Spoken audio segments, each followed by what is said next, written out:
हरे कृष्ण जय जगन्नाथ। आपण मैंने जानते आज हूँ एक पवित्र एकादशी जार ना हूँ जोगिनी एकादशी। आसतु आज आम श्रवण करवा यही जोगिनी एकादशीर महिमा एवं महात्म विधान विषय। युधिष्ठिर महाराज भगवान वासुदेव को पचारुछंती आषाढ़ मासर कृष्ण पक्षर एकादशी महात्म कृपापूर्वक वर्णना करंतु। ये जो पवित्र आषाढ़ मास तार कृष्ण पक्ष एकादशी ता विषय कहतु। भगवान कहते हे राजा सर्व पापनाशक मुक्ति प्रदायक यही उत्तम व्रत कथा कहूँ श्रवण कर। आषाढ़ मासर कृष्ण पक्ष एकादशी जोगिनी नाम विख्यात महापातक नाशिनी यही तिथि भवसागर रे पतित मानव मानकर उद्धार एकमात्र नौका सदृश एवं व्रत पालनकारीगण पक्षरे सर्वश्रेष्ठ व्रत बोली प्रसिद्ध। महिमा कहते भगवान कि यही जोगिनी एकादशी महापातक नाशिनी बहुत बड़ बड़ पाप नष्ट हो जाए। यही एकादशी व्रत को जो मैंने पालन करती एवं भवसागर रे पतित जीव मानकर उद्धार पाई एकमात्र नौका सदृश। जमिति गोटे नदी भितर गोटे सागर भितर भवसागर सागर भितर आपड़ जदि पड़ जाइए उद्धार पाइबार उपाय ना, कारण चतुर्पार्श्व केवल दूर दूरांतर पर्यंत जलराशि ता भर केमी उद्धार पाइब जड़े जिते बड़ पहराड़ी हेले जिते दक्ष व्यक्ति हेले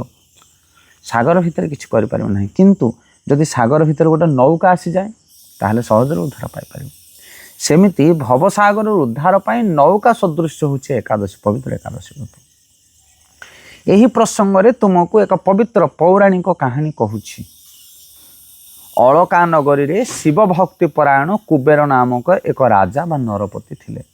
अलका नगरी राजा होचंदी कुबेर। आपण माने जानिथिबे कुबेर होचंदी धनपति कुबेर। तांकर हेममाली नामक एक फूल तोलिबा माली थिला। हेममाली जो माने फूल तोल के राजा को दियंती से बोले गोटे माली होता है। से प्रतिदिन शिव पूजा निमित्त मानस सरोवर फूल तोली जक्षराज कुबेर को दिए। दिने पुष्प चयन करू करू पत्नी प्रेमारस शक्त होई राजभवन को गला नहीं। दिहिपर समय अतीत हैला, अर्चन समय अतिवाहित होई चलिला। तेणु राजा क्रुद्ध होई मालीर विलंबर कारण अनुसंधान करने निमित्त एक दूत पठाइले एवं दूत आसी राजा को कहले से स्वेच्छाक्रमे स्त्री सहित रति क्रीड़ा रत अच्छा। जो हेममाली नामक माली रही कुबेर को से कौन करे ना प्रतिदिन फूल तोलिकी दिए एवं कुबेर कौन करते ना शिव पूजन करती।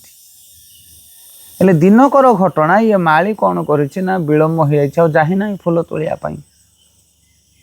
कुबेर चिंता करुछंदी दिहिपर बेल है सकाल समय ठाकुर पूजा हुए एत समय कौन पाई विलंब। तापर से गोटे दूत को पठाउछंदी जाओ देखिके आसो कौन मालीर आज विलंब कौन पाई। किंतु से दूत जाइके देखुछन तो से माली कौन करुछंदी ना दिन दिहिपर तांगर पत्नी सहित रति क्रीड़ा व्यस्त। पत्नी प्रेमासक्त हे सी आउ राजकार्य करना। श्रीकृष्ण कहले धनशाली कुबेर दूतर वाक्य श्रवण करी अतिशय क्रोधित होई तांको आह्वान कले। माली कुबेरंकर पूजा समय अतीत होइछि जानी अत्यंत भीतग्रस्त अवस्था राजा निकट में उपस्थित है। कुबेर ताहांकु देखिबा मात्रे क्रोधवशत नयनद्वय को रंजित करी अधर देश को कंपित करी कहले हे सुरताधम पापिष्ट दुराचार तू देव पूजारे पुष्प आनिबार अवज्ञा प्रदर्शन करिअछु। तेणु तुरंत पत्नी सहित स्वर्गरु अधोगति प्राप्त होई श्वेत प्रभृति 18 प्रकार कुष्ठ रोग जनित दुसह जंत्रणा भोग कर। तो जेतले कुबेर ए कथा शुणिले दूत मुखर से सांगे सांगे आह्वान कले कहले जाओ से माली की नहीं आस। एवं माली जानी पारले कि कुबेर निश्चित क्रोध प्रकाश करेंगे कारण शिवंकर पूजा समय अतिवाहित हो गलानी। से डरी डरी के आसिक कुबेर पाखे पहुँचले। आ कुबेर क्रोधित होई तांकर पति पत्नी दुई जन जाक अभिशाप देले। कौन अभिशाप देले कहले तुम मान को विभिन्न प्रकार रोग ग्रास करू कुष्ठ आदि रोग धवल कुष्ठ आदि रोग तुमको 18 प्रकार रोग कुष्ठ रोग तुमको हो जाऊ। श्रीकृष्ण कहले कुबेरंकर यह अभिशाप हेममाली स्वर्ग भ्रष्ट हो दीर्घ काल पर्यंत कुष्ठ रोग भोग करने को लगे। रोग जंत्रणा जो दिन बा राति कौन समय सुख अनुभव कर पारे ना। एहीपरि भाव शीत ग्रीष्मर उत्कट बेदनार बहु कष्ट जीवन यापन करने लगे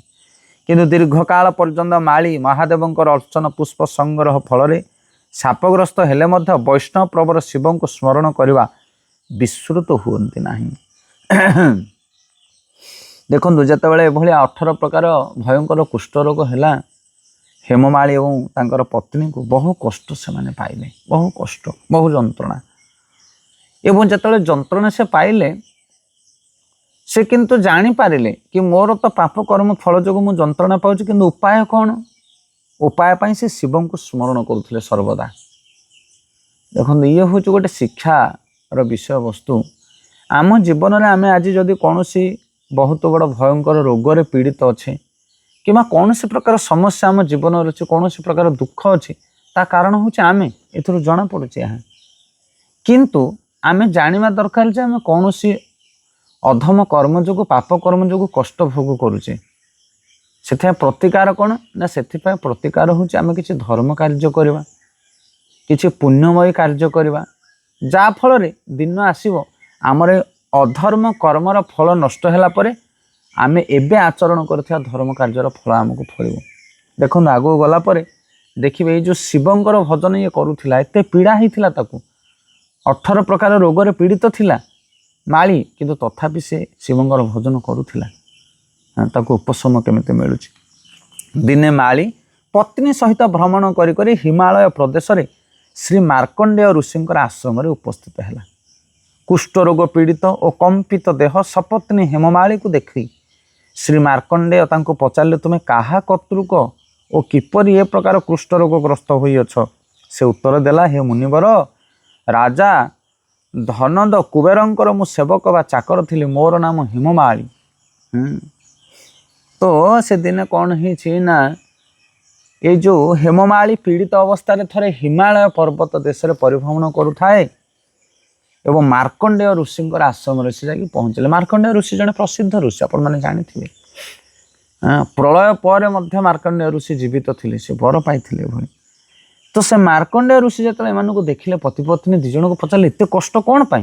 कौ पापर पीड़ा जो तुम्हें मैंने कष्ट भोग कर हेममाली कहले कि मु धनपति कुबेरंकर सेवक थिले एभली अपराध कली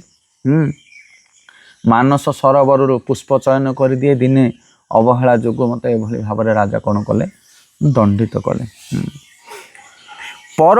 परोपकार सर्जन गणकर स्वाभाविक धर्म हे ऋषिश्रेष्ठ मत अत्यंत अपराधी ज्ञान रे मो प्रति आपण प्रसन्न हूँ। तापर कहउछन्नी हेममाली कहउछन्नी परोपकार होची प्रकृत रे स्वाभाविक धर्म परर उपकार करवा। हे ऋषिश्रेष्ठ मार्कंडेय मुनि दयाकोरी मते आपण उपकार करनु मोर मु पीड़ारे पीड़ित अच्छी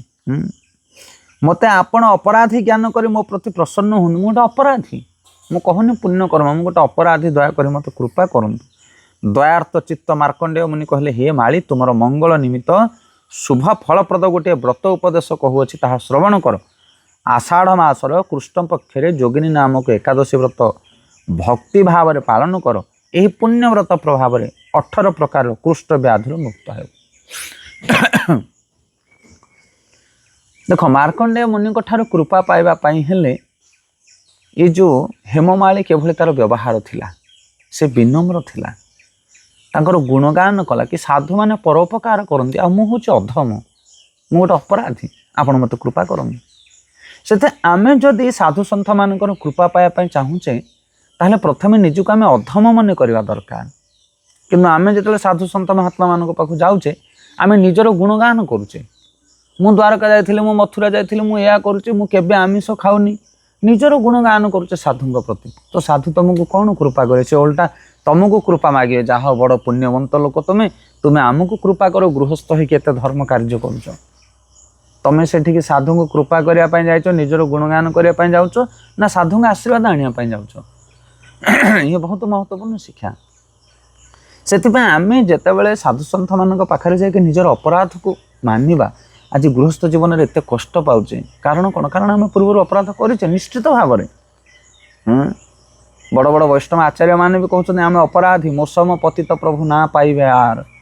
महाअपराधी आपण हूँ महागुणवान योग्यवान साधु सन्थ मानकर गुणगान कर जो साधु पाखु जाऊच तांकर गुणगान करवा दरकार